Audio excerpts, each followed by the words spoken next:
Berarti tergantung imunitas juga ya Mbak? Tergantung imunitas. Muda Jadi, seperti kita masih masih bisa survive ya? harus survive. Oke, untung kita masih muda Mbak.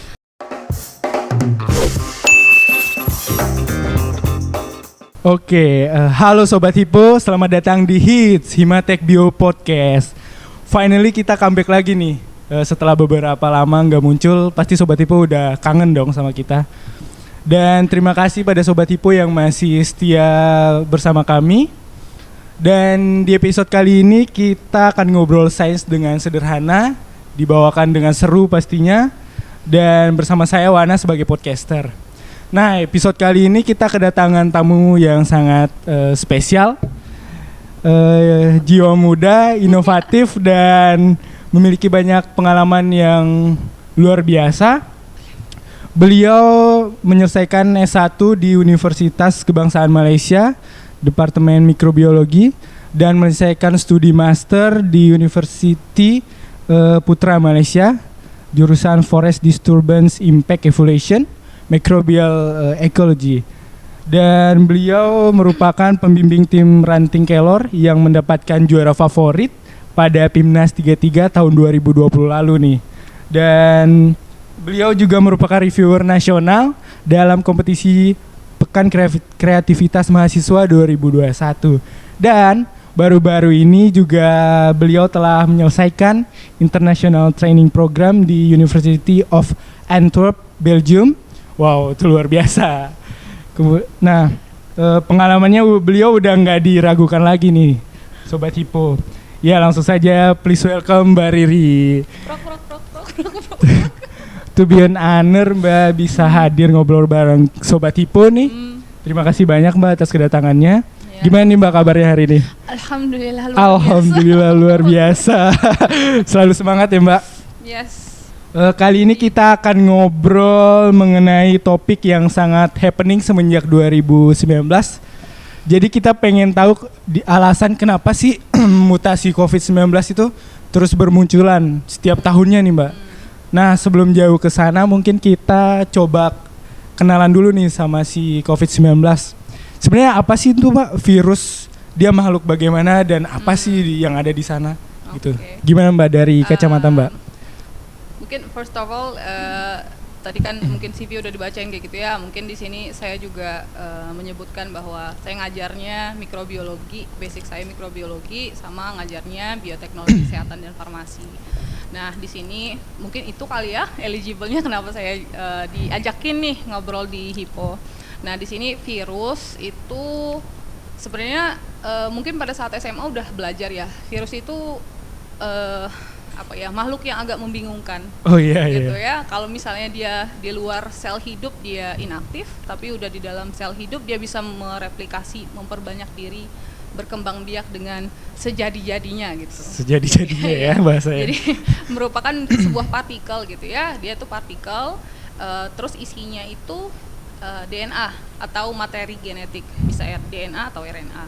Nah, si partikel virus ini kalau dia itu partikel protein kapsid dengan isinya materi genetik itu sudah cukup dikatakan virus. Mungkin kalau misalnya kita dulu SMA ada virus T kan ya, kalau misalnya di buku pelajaran SMA tuh. Nah, virus T itu adalah bentuk virus yang lengkap. Jadi ada kakinya, ada kapsidnya, ada envelope-nya. Berarti bentuk sempurna virus ya Mbak? Bentuk sempurna. Sedangkan kalau misalnya kita contohkan virus COVID, dia adalah virus RNA yang dia punya kapsid, punya envelope, dan juga punya materi genetik.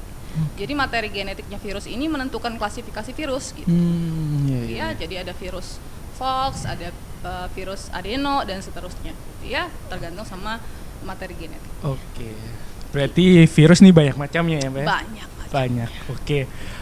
Mungkin ke pertanyaan selanjutnya nih Mbak. Menurut Mbak, kenapa sih bisa terjadi mutasi yang seperti yang kita lihat sekarang? Seperti ada Delta, Beta, Gamma, sekarang ada Omikron, Lambda, mungkin ada Politron. Kan kita nggak tahu ya Pak ya? Betul. Nah mungkin pertanyaannya, gitu ya. Megatron, kenapa sih bisa terjadi mutasi di virusnya yang begitu cepat mungkin akselerasinya? Gimana tuh Mbak? Sebenarnya kalau misalnya mutasi virus ini dia nggak cepat ya. kalau misalnya satu teori di ilmu genetika ada namanya evolusi virus gitu. Nah, evolusi virus ini sebenarnya nggak terlalu cepat, tetapi virus-virus RNA biasanya punya mutasi yang lebih cepat rate-nya dibandingkan virus-virus DNA. Makanya mungkin kita nggak pernah ngelihat itu, belum banyak gitu laporan terkait mutasi virus rabies misalnya, mutasi virus HIV misalnya, karena kebanyakan ya virus-virus DNA. Nah, sedangkan virus-virus RNA itu lebih cepat rate-nya mutasinya. Nah, mutasinya ini sebenarnya kayak kita manusia juga evolusi ya. Mutasi itu ada yang menguntungkan sama ada yang tidak menguntungkan. Jadi dalam hal ini adalah mutasi itu bisa menjadi bagian dari adaptasinya virus itu. Begitu juga dengan kita. Kita juga manusia dan atau makhluk hidup lainnya. Kenapa kok di negara-negara tropis dan panas kulit kita lebih hitam karena melaninnya banyak dan ada cahaya matahari yang melindungi kulit kita. Sedangkan orang-orang Eropa di sana itu kulitnya lebih cerah ya karena nggak terekspos dengan matahari gitu dan suhunya dingin ya. Suhunya dingin, mata biru dan seterusnya. Itu adalah mutasi yang menguntungkan bagi orang-orang di geografis itu gitu. Begitu juga dengan virus. Jadi bagian dari adaptasinya virus yang yang bisa menguntungkan atau merugikan bagi virus gitu. Jadi kalau misalnya mutasinya menguntungkan, maka dia bisa survive, dia bisa mentransmisikan, memperbanyak diri. Saya naujubillah, siapa tahu saya kena terus kamu bisa kena dan seterusnya. Kemampuan adaptasinya lebih cepat, jadi bisa menguntungkan bagi virusnya atau tidak menguntungkan bagi virusnya. Jadi naturally bisa terjadi mutasi atau exposure, misalnya yang kalau dalam penelitian tuh kita kasih UV terjadi mutasi misalnya seperti itu. Jadi apa yang menyebabkan itu juga karena hostnya sekarang COVID ini sedang beredar kemana-mana ya. Mungkin lah kalau dikatakan alurnya itu di Wuhan gitu. Nah, Wuhan itu dulu pada saat sekarang evolusi genetik melakukan penelitian, penyebarannya dari Wuhan itu kan keluar tuh ke daerah distribusinya. Nah, virus itu bisa bertemu misalnya di Wuhan, kemudian ini orang-orang dari Wuhan itu berpencar kemana-mana dan mereka membawa partikel virusnya gitu. Jadi partikel virus dari host yang satu, dia pengen survive virusnya, membawa materi genetik yang baru dengan mutasi, either itu untuk survivalnya yang lebih baik atau tidak untuk survivalnya yang lebih baik. Kalau survivalnya tidak lebih baik, dia tidak mampu menginfeksi, maka dia akan mati begitu saja. Kalau dia survivalnya, mutasinya baik, maka dia punya kemampuan ekstra, termasuk untuk bisa masuk ke host yang baru.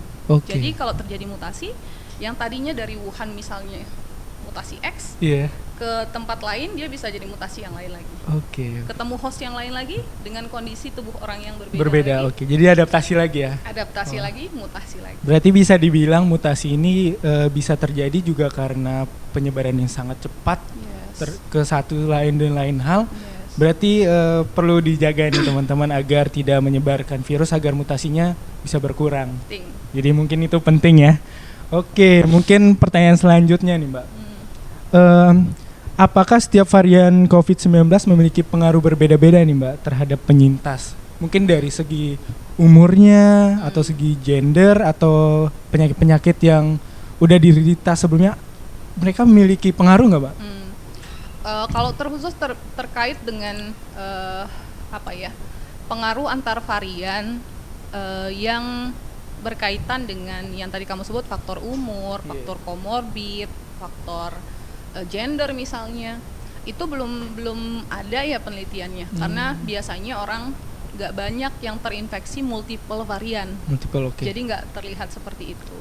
Tetapi balik lagi, kalau misalnya mutasi tersebut menguntungkan, artinya dia bisa memperluas cakupan hostnya. Yang tadi misalnya di beberapa penelitian, misalnya awal-awal COVID dulu yang varian beta. Itu banyak, atau bahkan yang COVID sekarang hampir keseluruhan itu menyebutkan usia lanjut itu lebih rentan terkena COVID. Lanjut berarti 60 ke atas 60 ke atas, ada paper yang menyebutkan 50 tahun ke atas, ada yang 60 sampai 70 tahun ke atas. Ada yang jadi umur juga sangat mempengaruhi, karena balik lagi kalau kita sehat, anak-anak muda seperti Imunitas kita, ya, Mbak ya? Imunitasnya tinggi, punya keseimbangan tubuh yang lebih baik dibandingkan sama mereka yang sudah lebih tua. Kemudian apalagi gender, beberapa penelitian menunjukkan bahwa laki-laki lebih rentan mortality pada laki-laki lebih tinggi dibandingkan wanita yang terkena COVID. Ya. Waduh, kenapa tuh Mbak kira-kira? Mungkin salah satu faktornya termasuk dalam beberapa penelitian tersebut itu menyebutkan rokok. Rokok, oke. Rokok juga mempengaruhi, kemudian penyakit dan komorbid. Komorbid. Jadi kalau misalnya digabungkan kan ini faktor ini, tapi kan kalau misalnya dilihat lagi ini yang laki-lakinya apa banyak yang diteliti itu yang komorbid gitu ya. Iya, benar. Nah, jadi gitu. Jadi yang komorbid misalnya yang punya diabetes, yang punya hipertensi, yang punya penyakit jantung bawaan, punya sakit paru-paru, itu punya kerentanan. Bahkan kematian lebih tinggi ya? Kematian lebih tinggi dibandingkan sama yang mereka yang muda atau yang sehat-sehat saja nggak punya penyakit bawaan gitu ya. Itu berarti tergantung imunitas juga ya, Mbak? Tergantung imunitas. Muda jadi, seperti kita masih bisa survive ya? Harus survive. Oke, untung kita masih muda, Mbak. Terus mungkin ngomongin vaksin nih, Mbak. Kira-kira bagaimana sih efektivitas vaksin dengan terus bertambahnya varian kan?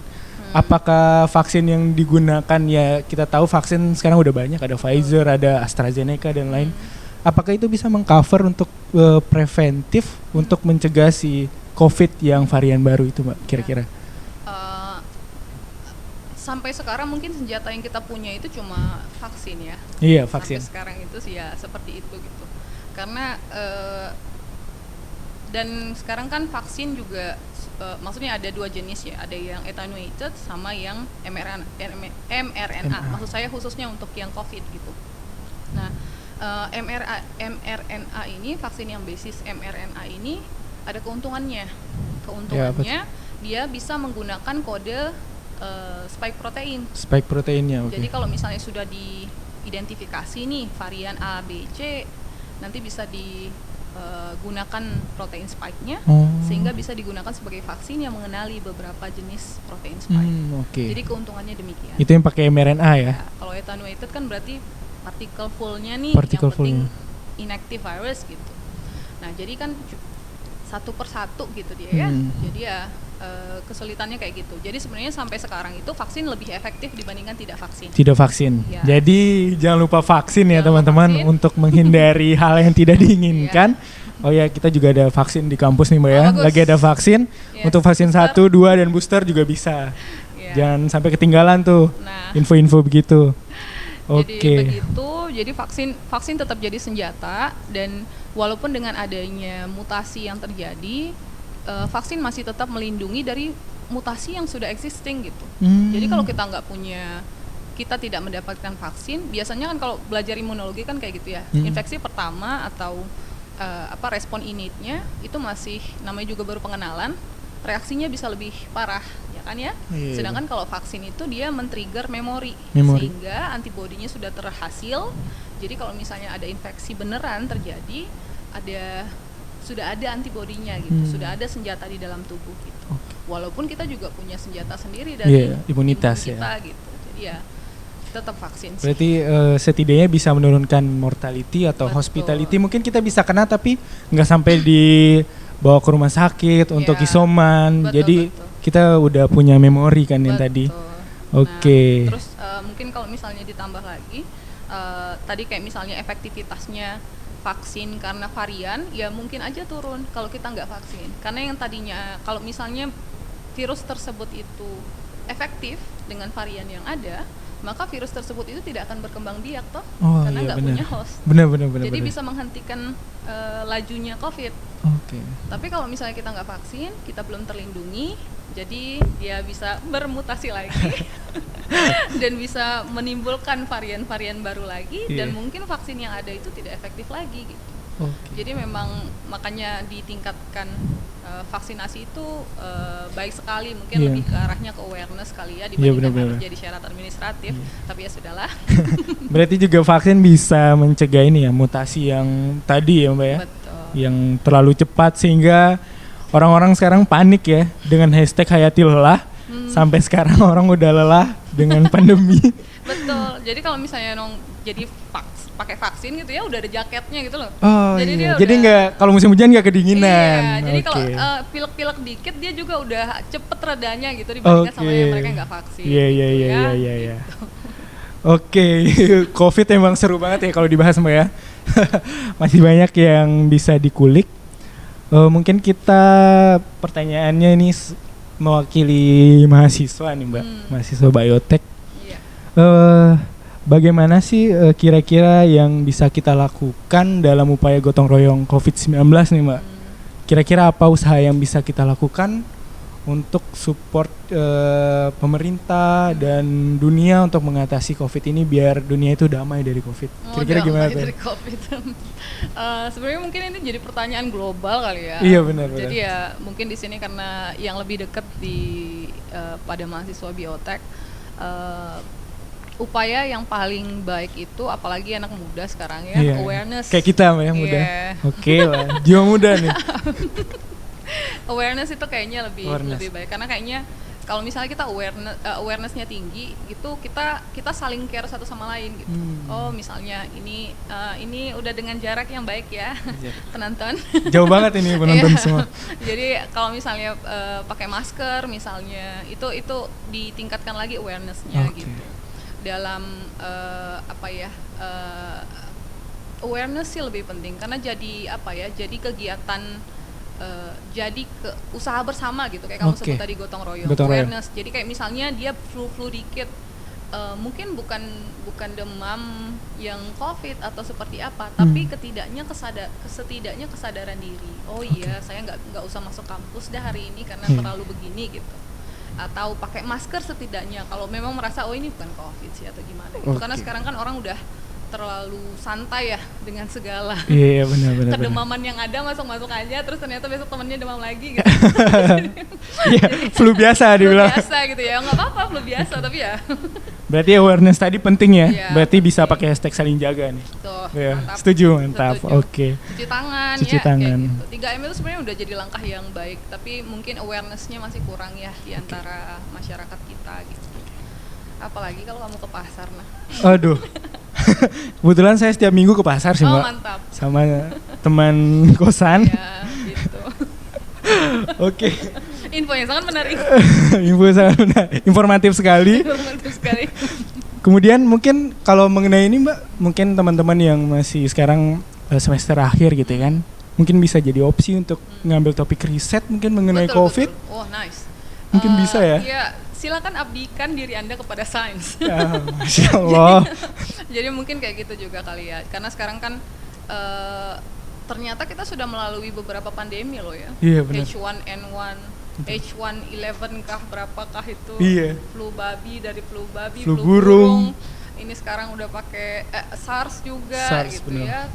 Kemudian sekarang ini COVID gitu. COVID, Jadi sebenarnya mungkin akan ada emerging cases kayak gini. Jadi mungkin untuk mahasiswa-mahasiswa biotek yang ingin mendalami gitu di dunia kesehatan bioteknologi gitu ya, ini sebenarnya jadi hal yang sangat menarik. Apalagi kayak nggak usah COVID aja itu banyak sebenarnya topik-topik menarik dalam kesehatan. Misalnya kayak tropical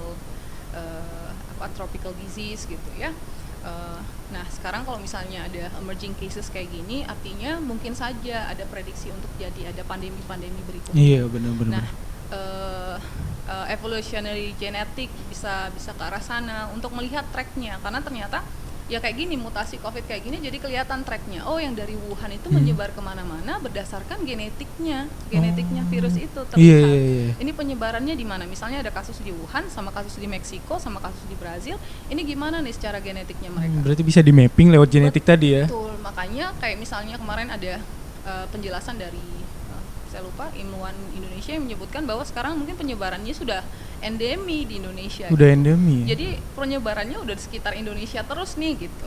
Jadi Oke. nggak internasional lagi gitu. Jadi ya karena apa? Karena melihat genetiknya. Jadi anak-anak biotek bisa melihat ke arah sana Iya, juga. mungkin yang suka gitu ya. genetik nih ya, Yes. bisa banget nih Nah. ngambil topik riset. nggak cuma di genetiknya saja, karena dari genetiknya tersebut itu juga kamu bisa membuat desain vaksin jadinya Desain kan. benar. Jadi untuk jadi pengobatannya nggak cuma secara ilmunya kamu bisa dalami, tapi juga dari pengobatannya, treatmentnya gitu. Preventif Solusinya. ya, preventif yang tadi. Mungkin jadi desain vaksin ya, vaksin designer mungkin ya. Iya. Waduh, keren banget tuh. Kemudian mungkin juga produk-produk ya Mbak ya, produk kayak minuman yang Iya, imunitas betul, kan. yang meningkatkan Ya imun, betul, mungkin betul, bisa betul. di ya buat lah, kita kan Indonesia kaya ya, kayak Betul, rempah-rempah, betul. mungkin Betul, bisa betul, jadi betul. opsi juga ya Mbak. Nice, betul, Oke. Mungkin kalau pertanyaan terakhir sih ini. Oh, terakhir sih. Terakhir, semoga terakhir. Soalnya seru. Mungkin untuk ini Mbak, mahasiswa akhir juga mewakili teman-teman yang masih mungkin bias, mungkin nggak tahu mau kemana, mungkin nanti lulus. Kira-kira peluang karir lulusan biotek nih Mbak setelah terjadinya pandemi COVID-19 bagaimana nih kira-kira? Kan sekarang kita tahu banyak pekerja yang dirumahkan ya Betul. semenjak pandemi. Betul. Nah, apakah lulusan biotek juga memiliki nasib yang demikian? Oke. Gimana tuh Mbak menurut Mbak? Menurut saya sebenarnya di masa pandemi ini jadi peluang. Menurut saya ya, Peluang. sejak terjadinya pandemi, orang udah ngomongin DNA virus coba. Tanpa Jago, politisi nggak usah belajar biotek, dia udah belajar udah siap. ngomong DNA. Nah, Sedangkan itu- kita harus masuk biotek dulu nih. Nah, itu maksudnya. Jadi maksud saya di sini itu, kalau misalnya yang lain mungkin dirumahkan, sekarang itu jadi teknisi lab untuk tes saja. Oke. Itu udah banyak sekali kakak-kakaknya, alumni juga ada. Untuk yang running sudah PCR melakukan. ya. Betul. Karena kan ya akhirnya jadi butuh ya tenaga-tenaga ekstra untuk melakukan tes, analisis dan seterusnya Benar, untuk benar, genetik tersebut. Jadi peluang di sana itu bisa dilihat semasa pandemi ini. Selain itu mungkin bisa ke arah apa ya? Sekarang kan sudah ada badan-badan statistik ya Iya, yang ngecek terkait dengan penyebaran dan mungkin terkait dengan pemerataan kesehatan dan seterusnya. Ke arah sana juga bisa. Kemudian apa lagi ya? Oh, studi lanjut kan mau jadi peneliti. Oh iya. Mau jadi dosen Ngambil mungkin, topik ini ya untuk master mungkin. Oh iya, yes. Banyak banget peluang sekarang lab-lab Betul. mungkin yang Yes. desain Ini vaksin, obat. semasa Covid banyak pendanaan ke arah penelitian dan juga apa ya, ke arah penelitian Covid lah. Covid lah ya. Jadi mungkin bisa dicari ke arah sana gitu ya. Oke, berarti lulusan biotek nih mungkin lulusan lain mungkin pekerjaannya dirumahkan pekerjaannya, tapi lulusan biotek dicari. Malah dicari banget nih. Iya. Opportunity-nya lebih besar. Iya. Nah, berarti harus tinggal dimanfaatin berarti tinggal ya. bagaimana kita sebagai mahasiswa untuk tetap belajar, nyari pengalaman gitu Mbak ya. Betul. Untuk mendapatkan opportunity yang tadi kita bilang. Oke, mungkin itu saja pertanyaan saja. yang dari saya. Ini ngobrolnya seru banget. Kalau bisa 2 jam kayaknya seru banget nih. Tapi mungkin Mbak juga ada agenda, soalnya iya. Mbak sibuk banget nih kayaknya. Terus bisa ada hadir di sini, sangat terima kasih banyak Mbak Terima udah kasih bisa hadir. for having me. Mungkin COVID-19 bisa dibilang peperangan yang tidak akan kita menangkan. Dengan angka 0 itu sangat tidak mungkin. Karena kita bukan makhluk yang single spesies ya.